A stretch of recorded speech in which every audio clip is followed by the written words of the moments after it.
On a cliff in southern Italy, there's a village frozen in time. No cars in the streets, no lights in the windows, just stone houses stacked on top of each other, crumbling into the hillside exactly as they were left. This isn't a place destroyed by war or wiped out by disaster in a single night. It just emptied out, slowly, over decades, until there was nobody left. This is the story of Craco. Craco sits in the Basilicata region of southern Italy, perched dramatically on a hilltop roughly 400 meters above the valley below. Its origins go back over 1,000 years. The earliest settlement on this site dates to around the 8th century BC, and the town, as it's known today, took shape under Norman and medieval rule. By the Middle Ages, Craco had become a real center of life in the region. It even had its own university, founded in 1276, along with a castle, noble palaces, and a network of narrow stone streets built for defense rather than convenience. Living on a steep hilltop kept enemies out for centuries. It also meant everything, water, sewage, roads, had to work against gravity on unstable ground. Craco's downfall didn't come from a single catastrophe. It came from a slow accumulation of hardship, poverty, difficult farming conditions, and a string of earthquakes pushed wave after wave of residents to leave.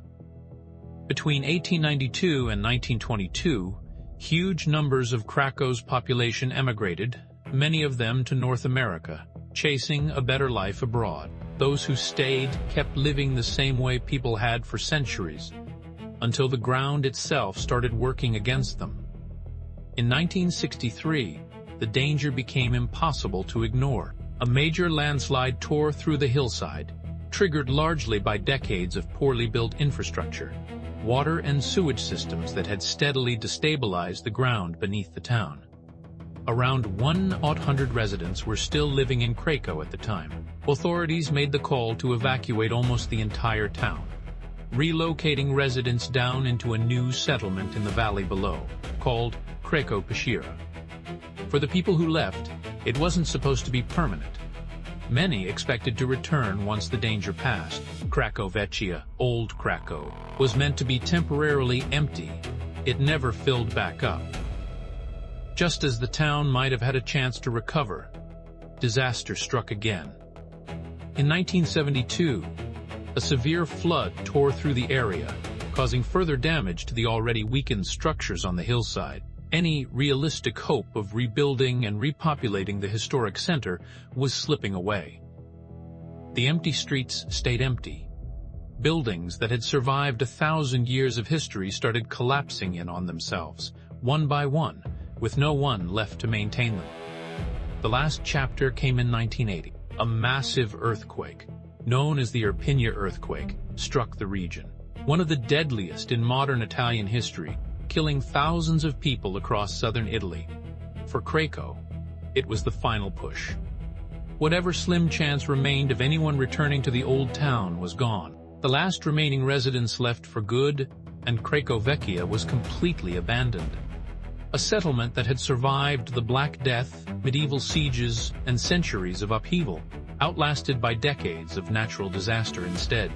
Today, Craco stands empty, but far from forgotten. Its skeletal towers, empty churches, and crumbling palaces have made it one of the most photographed ghost towns in Europe. From a distance, the town looks almost like an M.C. Escher drawing. Stone stairways and houses stacked impossibly on top of each other, climbing the hillside. Its dramatic, otherworldly appearance has made Craco a magnet for filmmakers. It's appeared in major productions, including the James Bond film Quantum of Solace and Mel Gibson's The Passion of the Christ. In 2010, Craco was added to the World Monuments Fund's watch list, recognizing it as a site worth preserving.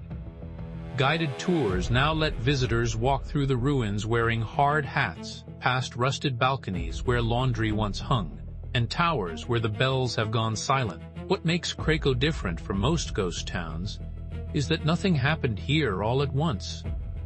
There was no single day the town died. It was landslides, then a flood, then an earthquake, one disaster at a time, spread across nearly 20 years, each one taking a little more of the town's future with it. Place that survived over 1,000 years of history. Plague, invasion, empire, undone not by an enemy, but by the ground it was built on. And today, Craco still stands on that same hillside, empty, silent, waiting for a return that never came. Subscribe if you want more real places stranger than fiction.